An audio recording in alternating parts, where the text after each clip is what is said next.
Hey everybody, it's Lon.TV, and we're taking a look today at the EverDrive N8. And if this looks like a Nintendo cartridge, that's because it is. It is a flash cartridge, and what these things allow you to do is take ROM files, put them on an SD card here, and instead of booting them up in an emulator, you can boot them up on the original hardware. This goes right into an original NES made in the 80s, and you can get some 21st century features with it, including save states, and we'll be exploring how all of this works here in just a second. Now, I do want to mention, in the interest of full disclosure, this is on loan from StoneAgeGamer.com, who sells these things. However, all the opinions you're about to hear are my own. Nobody is paying for this review, and no one is reviewing this content before it is posted. So the price on the EverDrive N8 is about $118 for the base cartridge. That does not include the SD card, but those are cheap enough to find these days. I do recommend, though, looking at a name brand SD card like a SanDisk or something like that, something that has a little bit more of a quality around it, just because you want this to work every time. Some folks have reported cheaper cards not working as well.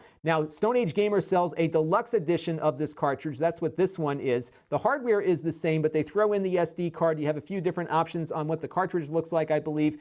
They also have a carrying case, some stickers, and they extend the warranty from 1 year to 3 years. So you get a few more things into the mix for about $138, but the hardware is otherwise the same. Now, a couple of years ago, we reviewed the Powerpak, and if you're out looking for a flash cartridge, you've undoubtedly heard of the Powerpak, and I wanted to give you a little head-to-head, at least the things that I see significantly different from them.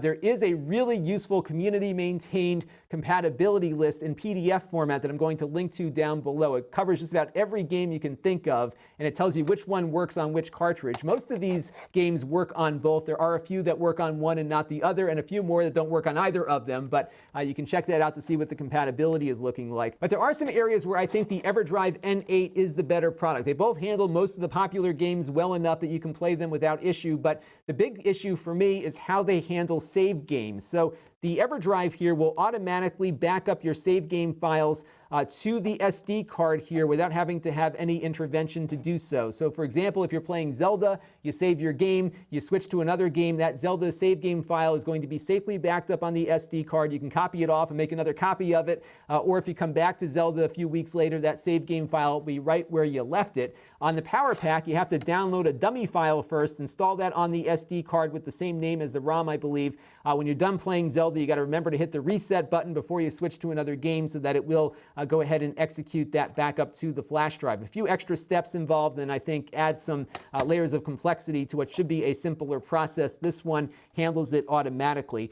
This is less expensive. It's $118 versus $135 for the Powerpak. It uses less expensive flash SD card flash memory versus the compact flash on the Powerpak. It also handles file indexing better. So when you load up your ROM files onto the SD card here, you can sort them on the cartridge, whereas this one only sorts them in the order in which they were written to the card. So unless you get some fancy computer utility to adjust the order in the file system, the order is the order in which you added them. So if you've got a bunch of games on here, it can get a bit of a messy scenario here running through the menus. So there's a couple areas here where I think this is the better cartridge. Now let's boot it up and see how it works. We'll try out a few games. We'll take a look also at how well it handles save states as well. So let's get our NES hooked up here and get to work. All right, so let's boot this up and see how it all works. You just have to put the cartridge in like any other NES game. You power up your NES, and you can see here we go. We got the whole thing booted up, and we are ready to get going playing some games. I'm going to run over here to the ROMs folder first that I created, and maybe I'll load up the Batman game that we test here on the channel.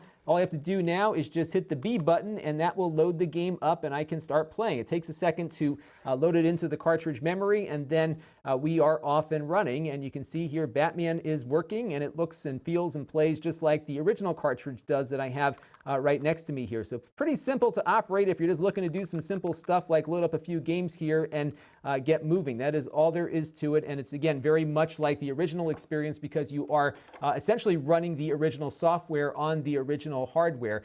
There is some more to this, though, so let's dive a little bit deeper into its features. All right, so I'm going to return to the main menu here, and we're going to go over to our ROM section. I'm going to scroll down here to Super Mario Bros. 3, but before I load up the game, what I want to do here is hit select on my controller to show you this other menu that I just popped up here. And if we go over to options, you can see there's an option here for save state, and that is very important. So let me back out of here real quick. We'll go over to the game, and we'll load it up like we did before. And you'll see here that the main menu will load up just like it would if we put in a regular cartridge. And What I can do though is hold down up and start, and look what happens. It's actually bringing me to a different part of the game because I was playing earlier and I've saved the state and I'm brought right back to this screen that I was at earlier. So even though I played a different game and did a whole bunch of stuff, the state of the NES was saved. So if I go back over to the game here and maybe we'll jump into the castle and start playing the game, and maybe I want to save my game right over here. So what I can do now is hold down and start. It'll flash like you just saw there.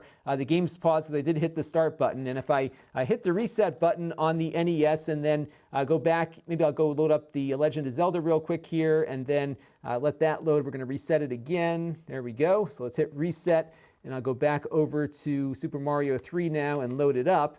If I hit up and start, after it loads, we should be brought back to where we were a second ago. So let's hold down up and start, and boom, there we go, right where we left off before. Now it saves these states on the SD card. I'll show you what they look like when we pop that card out in a few minutes, but it is only one save state per game. There's no slots that you can assign here. So if you overwrite your save state, you're screwed. So for example, if I get Mario killed here and I fall into the pit and I save it right here, when I come back to this point again, what you'll see here is that we're basically replicating his death over and over again, kind of like a Groundhog Day thing. So you have to be very careful to hit the right combination here because it just overwrites whatever the existing state is. So again, one state per game, and make sure you make it count. But again, you can pop the card out and back up those states if you want to come back to them later and protect them from something happening to them. Now, another area of note inside the options menu is the cheat function, which works with Game Genie codes. And if you remember the Game Genie from back in the day, it was a little thing that you would put inside your NES with the cartridge, and it would allow you to do things like get unlimited lives and a whole bunch of other stuff just by typing in some codes. And there's a bunch of websites where you can find those cheat codes.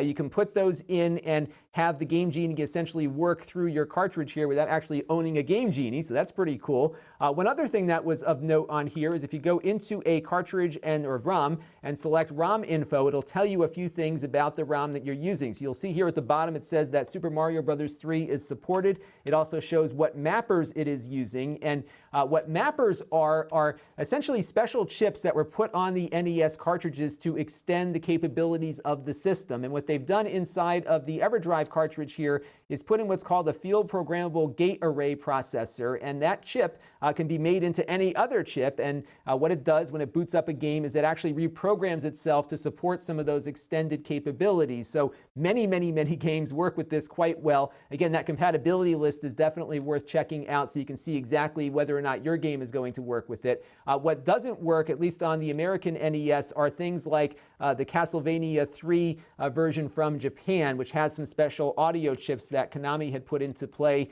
with that particular version. Doesn't work on the American NES, although there has been some work in the community to get the mappers working for that chip. However, the American NES doesn't have the audio wired in for that properly, so you'd have to do some soldering to get it all to work. A lot of work for that, so you might want to get the Famicom and the Famicom EverDrive to play around with that feature. So I didn't see that audio working on my American NES here, but the American version of Castlevania 3 does load up just fine. So if you go over here to the ROM info, you can see what mappers it's using. It's supported. However, it does not work with the save states. So you can't do the save state on Castlevania 3 here, but you can play with it. So it does at least work as a game. It just doesn't support all the features of the EverDrive or some of the special audio features that are in the Japanese version. But what does work on my American NES is Famicom Disk System support. So I can actually load up these floppy disks that were sold for the Japanese Famicom on my American NES. So I've got an FDS file here. This is called Versus Excitebike, which was never released in the US here. If we go over to ROM info, you can see it says it's an FDS image. So let's just load this thing up real quick and see what happens.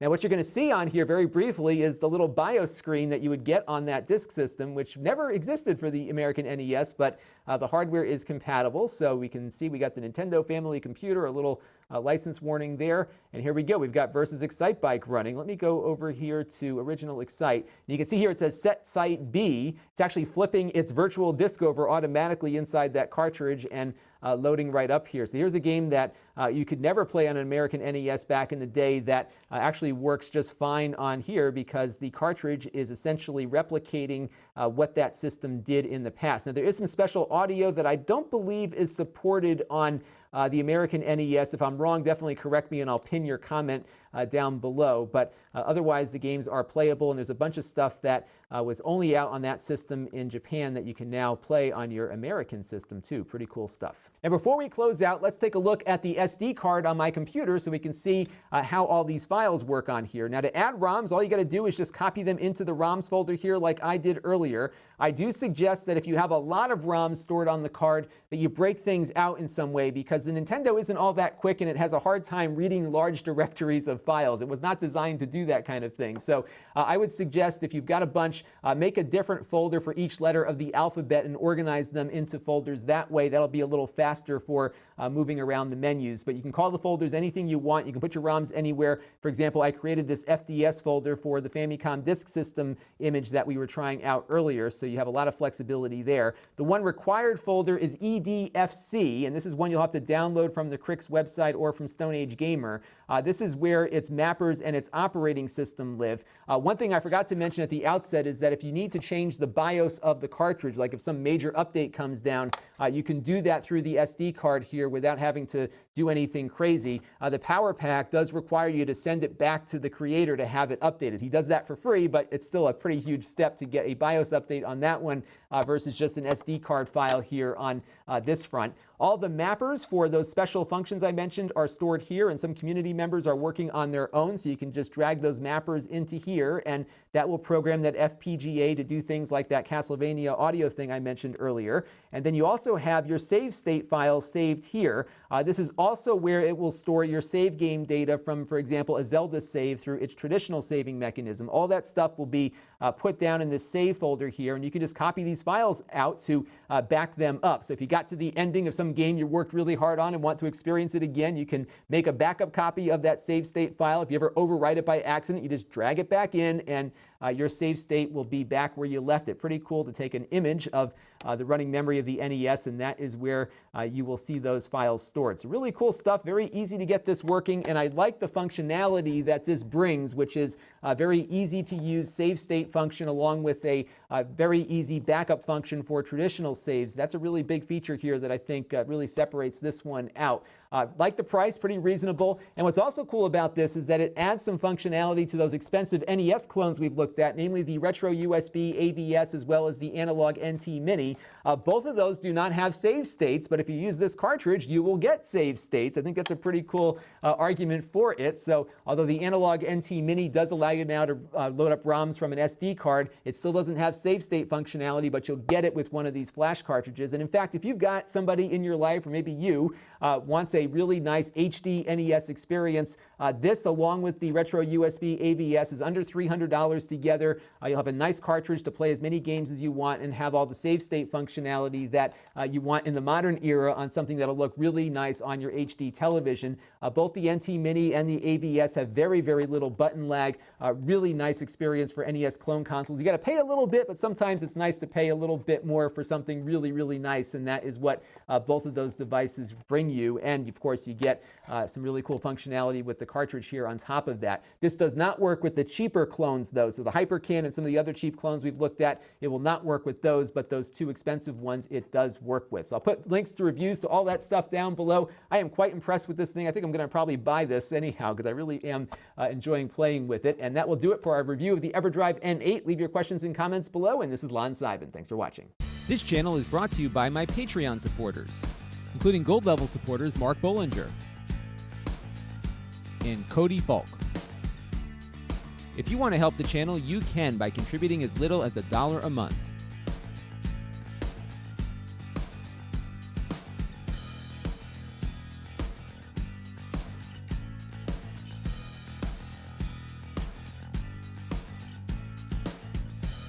Head over to Lon.TV/Patreon to learn more.